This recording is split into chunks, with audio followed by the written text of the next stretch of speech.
Yes, Bache, now we'll continue with the diagram of multiplier. So, in case if it is not there in your notes, make sure you draw it now. अपने notes के ऊपर ही जहाँ पर ये question किया हुआ था investment multiplier वाला उधर ही बना लेना आप, ठीक है. Now what will start with, will draw y x axis. उसके बाद हमने वाई एक्सिस पे लिखा aggregate demand and on x axis we'll write income, output and employment. साथ साथ बना लो आप लोग. अब y और x axis से हमने यहाँ पे 45 डिग्री का एंगल बना के हमने क्या बनाई, AS कर्व, जैसे हम आगे बनाते थे बिल्कुल सेम. एंड नाउ अब बच्चे अब कंसेप्ट के साथ हम लोग क्लियर करें, कोनेट करें, इसको कनोट करें. तो क्या है देखो, क्या नाम है, अब एग्रीगेट डिमांड, जब डिमांड इतनी थी C+I, तो what we have started is, हमने एक कर्व बनाई, लगाई, ड्रॉ की यहाँ से, और दिस इज़ AD C+I, ठीक है. अब एक्चुअली में क्या हुआ, यहाँ पे हमारा इक्विलिब्रियम बना जहाँ AS and AD curve match हुए, है ना. Y हमने यहाँ दे दिया, इक्विलिब्रियम आ गया. अब देखो इकॉनमी में क्या हुआ, इन्वेस्टमेंट इंक्रीज़ हुई बच्चे, डिमांड इंक्रीज़ हुई, डिमांड के कारण क्या हुआ, इन्वेस्टमेंट इंक्रीज़ करनी पड़ी. तो AD हमारी राइज होके कहाँ गई, AD डैश, एंड यहाँ पे will write C+I plus delta I because of increase in investment. Demand बढ़ी, डिमांड के कारण क्या हुआ, इन्वेस्टमेंट और बढ़ गई.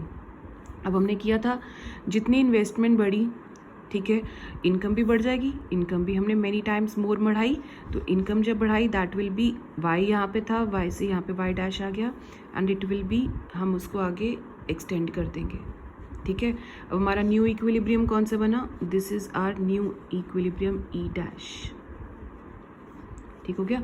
सो हमने ये बोला कि विद इतने हमारी इनकम, जब इन्वेस्टमेंट हमने इतनी बढ़ाई थी, यही था ना delta I, increase in investment हमने इतने से की, और हमारी इनकम कितनी जनरेट हुई, कितने टाइम्स मोर जनरेट हुई, इतनी और हमारी इनकम जनरेट हुई. So this is actually diagram of multiplier, investment multiplier, ठीक है. अब यहाँ पे बच्चे देखो, इसके बाद आया जो एक नोट्स के अंदर आपके लिखा हुआ है कि कैसे एक्सप्लेनेशन इसकी क्या है. I have already explain this diagram, सा टेबल बना के दिखा दिया था अभी मैंने आपको.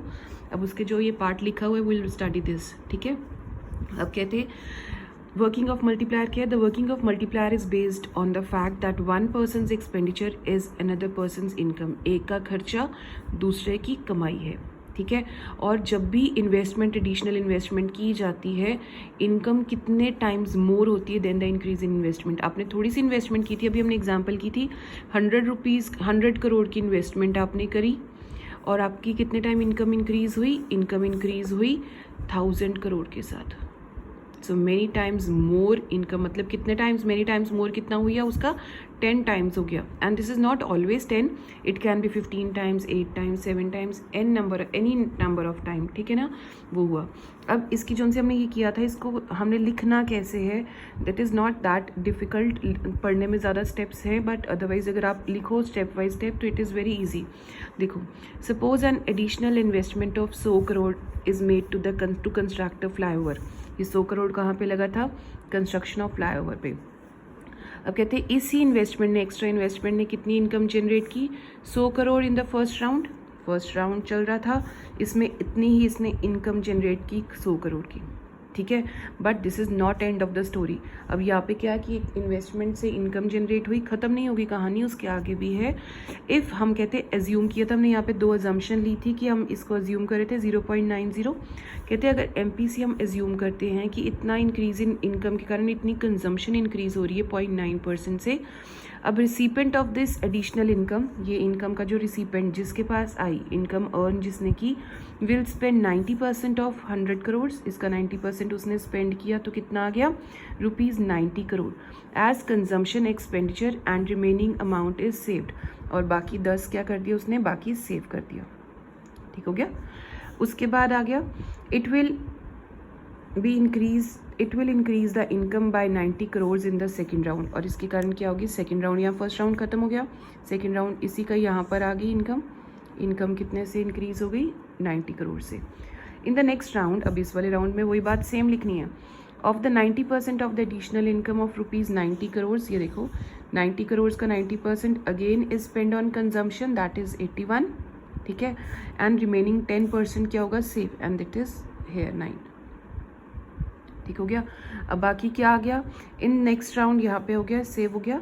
The multiplier goes on, will go on, multiplier की प्रोसेस ये ऐसे ही चलती रहेगी बार बार, and the consumption expenditure in every round will be 0.9 times, 0.9 times हर एक बारी कंजम्पशन एक्सपेंडिचर होगा of the additional income receive, जितनी यहाँ पे इनकम, जितना यहाँ पे वैल्यूज आएंगी उसका 0.9 हम यहाँ पे आ जाएगा, एंड बाकी क्या हो जाएगा प्रीवियस राउंड से, और बाकी क्या हो जाएगा सेव हो जाएगा, and it keeps on like this, ठीक है। ये आगे आगे चलता रहेगा जब तक उसकी वैल्यू कितनी आ जाए 10 टाइम्स, ठीक है। हमने यहाँ पे पीछे पहले किया ही था कि 10 टाइम्स उसका आंसर आ रहा था, जहाँ पे हमने कहा था कि ये 100 करोड़ लगाए थे, बट इस 100 करोड़ के साथ इनकम कितनी जनरेट हो रही थी, 1000।